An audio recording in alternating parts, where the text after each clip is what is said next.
What's going on, everybody? Welcome back to the channel. Before we get started, if you can please like and subscribe to the channel, it'd be a huge help. Now, this was our hotel for 2 nights where we ended up spending about $230 total. But we're gonna get started off by waking up at 5:30 in the morning. I wanted to see what Mykonos looked like without a crowd and hopefully catch a nice sunrise. But unfortunately, with my luck, it's raining a little bit. We ended up eating at this restaurant right here, the Aiolou, the next day. I didn't get it on film, but we got 2 steaks and a couple glasses of wine for under $100. Price was perfect and the food was good too. This is the main downtown area in Mykonos, and the main reason I wanted to come here in the first place. Seeing all the videos on Instagram and YouTube, I had to come see Little Venice for myself. And y'all make sure to keep watching because I'm gonna show y'all the insane sunset here. It's gonna motivate y'all to book a flight out here ASAP. We came at the end of May, so it wasn't too crowded one of the days we were here. Just make a reservation online and you'll be all set to enjoy a meal and some drinks. Gotta warn you though, the water might be splashing, so you might just get wet. At night, these restaurants turn to clubs and it gets super packed. The vibe's insane as people's bar hopping, dancing on couches and tables. It's definitely a party island, if that's what you're looking for. At night, I ordered my usual Henny and Coke, and it cost $16, so be prepared to take a loss if you're into drinking. We originally landed in Athens, and the flight from Athens to Mykonos was the shortest flight I've ever taken. It was about 20 to 25 minutes long, and it cost $50. The weather here in May was between 70 and 75 degrees, so it was perfect. You could walk around all day comfortably and not get all sticky and sweaty. And being next to the ocean, you'll have a nice breeze to keep you cool. These are the famous windmills in Mykonos. I don't know the history behind them, but you already know your boy had to touch it. Tap tap my windmill. Right here I'm currently walking back to the hotel to sleep for a little cause it's probably a little after 6 a.m. This is right outside our hotel, and this is the water we saw from the balcony of our room. A couple hours later, after we woke up, me and Kim went to walk around and explore. We were so happy to finally be here, and it felt pretty surreal.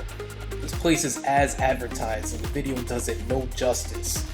I thought it was cool how they have these tiny pickup trucks and drive through these narrow walkways transporting things. We saw several people having photo shoots, and with the different colored doors and the flowers blossoming, I already know they got some fire content. This restaurant right here to the left is owned by Salt Bay. We actually saw him outside chilling and nobody even recognized him. I wasn't going to be that person to bother him, so we just kept it pushing. Overall, this downtown area was pretty big. It had lots of narrow alleys with all different kinds of shops.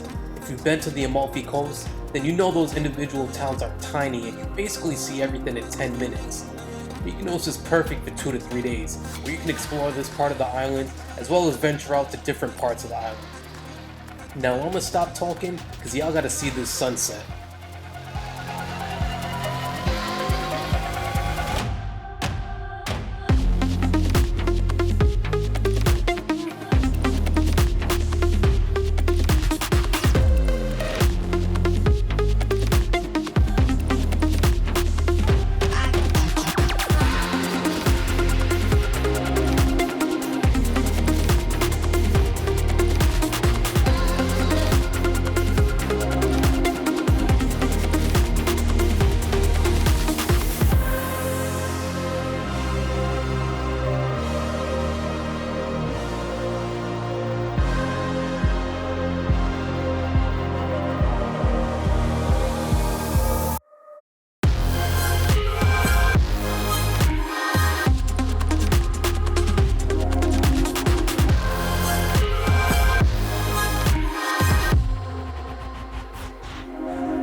The last part of this trip was in Athens and we spent 2 days here. I never heard anybody talk about this city, so I was excited to see what it was about. We were lucky to have our Airbnb around the corner because this is the main touristy area. All the shops and restaurants and bars and clubs are within short walking distance from this square. And if you look up at the mountain in the back, you get a clear view of the Parthenon and Acropolis. You basically get that view anywhere in the city, which is pretty insane. So to go see the Parthenon up close, it was a good walk that took a lot of stairs to climb through small side alleys. This was probably my favorite spot to chill, the Plaka stairs, but you'll see that later in the video. For now, I'm gonna give y'all a minute to check out what it's like at the Acropolis.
Being here was pretty cool because this is what we grew up learning about in school. We stood in line for almost 30 minutes just to buy tickets and enter the Acropolis. The 360 view of the entire city was breathtaking and worth every penny. It costs about $20 to enter and they're open till about 12 at night. You know they're about their shmoney. After being at the Acropolis, we head back down closer to town and just try to get lost on the side streets. Besides wanting to see the Parthenon, we didn't look up things to do before coming here. We were basically winging it the whole time. Compared to being in Romania on the first part of this vacation, Athens was a lot cheaper than Bucharest. You can get a meal at a restaurant right in the touristy area for like $10. One night I got a big old chicken shawarma wrap for like $3.80. That was love. The Uber from the airport to this area was about 45 minutes long and cost $45 one way. The overall flight from Boston to Romania, then Athens back to Boston cost me $700. From Athens to Bucharest, Romania, or Athens to Istanbul, Turkey, costs about $100, and the flight is only about 1 hour long. So when you're on this side of the world, you might as well travel to one of those countries. You'll only regret not going. The biggest thing that stuck out to me about Athens is how trendy it is. There's a lot of stores and restaurants that stick out and are flashy. This restaurant right here is pretty cute, but that's not what I mean. They have like their own identity and pop out. Just stay with me, I'm gonna show y'all in a little. Seeing ruins like these right in the city is what makes Athens stand out. There's not too many places in the world where you could be eating dinner and touching a piece of history at the same time. Walking through the outdoor market was pretty cool, and it was packed as you can see. There were a couple times on this trip, including here in the market, that Kim tried on jewelry. She put on an emerald ring only to find out that it cost $5,000. Shout out my boy Giannis. But yeah, let me stop snitching. This is all the same area, and if you just walk around the corner, there's a string of restaurants back to back. So remember how I mentioned earlier that they have trendy shops and restaurants? Well, this Hansel and Gretel candy store is the first example. Athens has random stuff like this that's pretty cool. It's something you wouldn't expect them to have. Over here you can walk for like 10 minutes straight and there's just restaurant after restaurant. We ended up coming here for like an appetizer and wine, and I don't remember the price, but it was under $30. It was a relaxing place to be in. Yes, you can see the Acropolis from here. Here's another example of a trendy spot that I was talking about. This place turns like bright pink at night, so it's pretty cool. This is us taking the elevator up to our Airbnb. We spent $85 a night and the views and location was a 10 out of 10. But we had a terrible stay because the building's extremely old and the toilet kept flooding. The apartment was all carpet, so it stunk and it gave us a reason to be outside literally all day and night. This was probably my favorite part of Athens.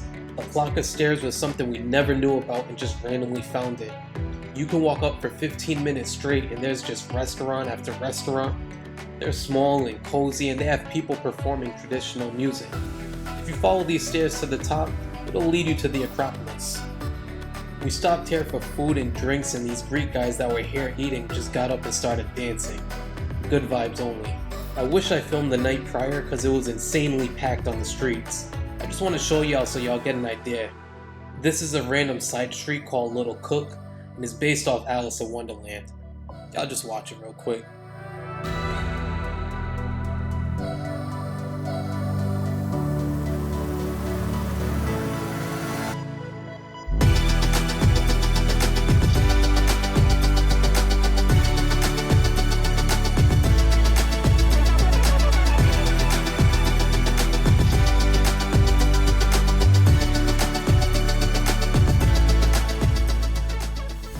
I just want to apologize in advance because I was filming off my GoPro. I never knew that it was not meant to film at night, so the sensors just go crazy in low light and cause the screen to be extra shaky when I'm not even doing nothing. I just want to give y'all a gist of what it looks like at night. I'm filming this on a Sunday, so that's why it doesn't look as live, but trust me, music's blasting in the streets and it's definitely something you'd want to experience at least once on a weekend here.